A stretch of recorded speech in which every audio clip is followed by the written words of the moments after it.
নমস্কার বন্ধুরা, cook and corner cooking চ্যানেলে সবাইকে স্বাগত। আশা করছি তোমরা ভালো আছো, আমিও ভালো আছি। চলে এলাম আরেকটি ভিডিও নিয়ে। আমি আজকে রেসিপি বানিয়েছি বাটা মাছের ঝোল, তার সাথে নিয়েছি কয়েকটা ভোলা মাছ। দুটো মাছের ক্ষেত্রেই আপনারা একই রেসিপি ট্রাই করতে পারেন, সেই জন্যই আমি দুটো মাছ একসাথে দেখিয়ে দিলাম।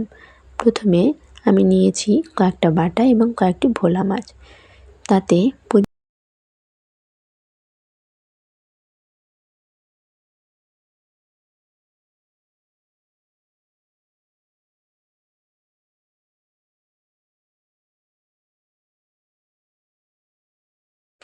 আমি আলতো হাতে মাছগুলোকে মেখে নিচ্ছি।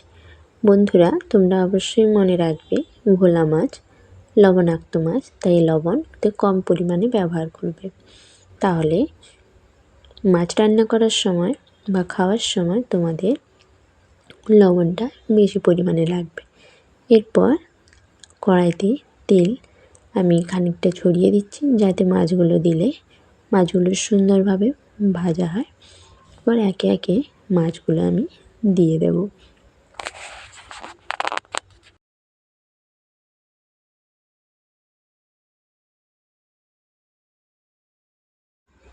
মাছগুলোর একটা সাইড ভাজা হয়ে গেলে আমি উল্টে পাল্টে মাছগুলোকে ভালো করে ভেজে নিচ্ছি।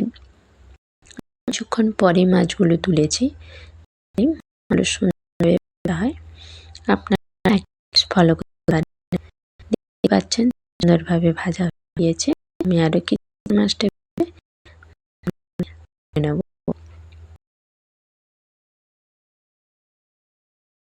বন্ধুরা, তোমরা দেখতেই পাচ্ছ মাছগুলো সুন্দরভাবে ভাজা হয়ে গিয়েছে।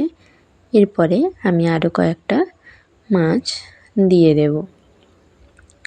আর এখানে মশলার জন্য নিয়েছি পেঁয়াজ কুচি, টমেটো কুচি, আর নিয়েছি কয়েকটা কাঁচা লঙ্কা জিরা। আর এদিকে মাছগুলো ভাজা হয়ে গিয়েছে, মাছগুলোকে তুলে নেব। তারপর ওই তেলেই দিয়ে দেব কাঁচা লঙ্কাগুলো। কাঁচা লঙ্কাগুলো ভালো করে নাড়াচাড়া করে দিয়ে দেব পেঁয়াজ কুচি।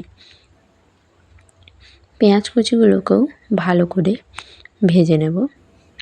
ভাজার সময় আমি পরিমাণ মতো লবণ দেব, যাতে ভালো করে ভাজা হয়। আর লবণ দিলে পেঁয়াজটা খুব তাড়াতাড়ি ভাজা হয়ে যায় এবং সেদ্ধও হয়ে যায়। মশলার ক্ষেত্রে গোটা গোটা থাকে না। আপনারাও একইভাবে টিপস ফলো করতে পারেন।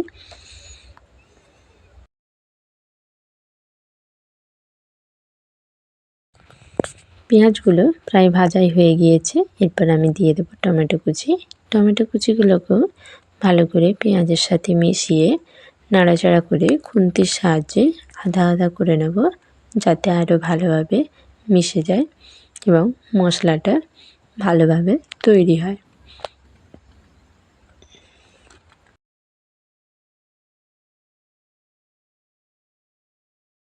এরপরে অ্যাড করে দেব পরিমাণ মতো হলুদ গুঁড়ো, পরিমাণ মতো মরিচের গুঁড়ো, আর অল্প পরিমাণে নুন। যেহেতু আমি প্রথমে নুন ব্যবহার করেছিলাম, তাই এখানে অল্প পরিমাণেই দিলাম।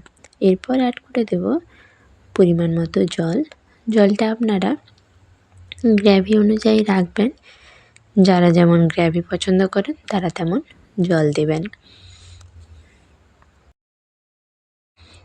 তবে সর্ষে বাটার ক্ষেত্রে পরিমাণে অল্প দিলেই স্বাদ দারুণ হয়। এরপর ফুটে এলে আমি অ্যাড করে দেব মাছগুলোকে।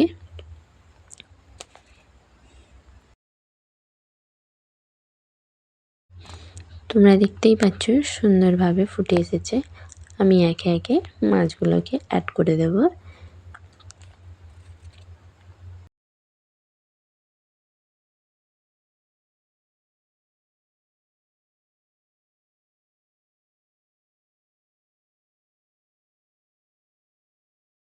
এরপর অ্যাড করে দেব সর্ষে এবং রসুনের পেস্ট।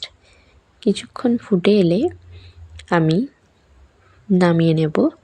রেসিপিটি ভালো লাগলে অবশ্যই লাইক, কমেন্ট, সাবস্ক্রাইব করতে ভুলবেন না।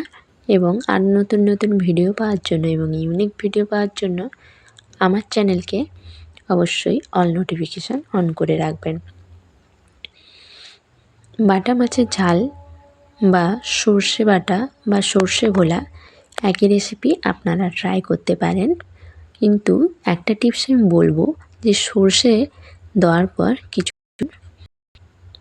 ফোটাবে না, অল্প ফুটিয়েই তুলে নেবে। বিদায় বন্ধুরা, দেখা হচ্ছে পরের ভিডিও।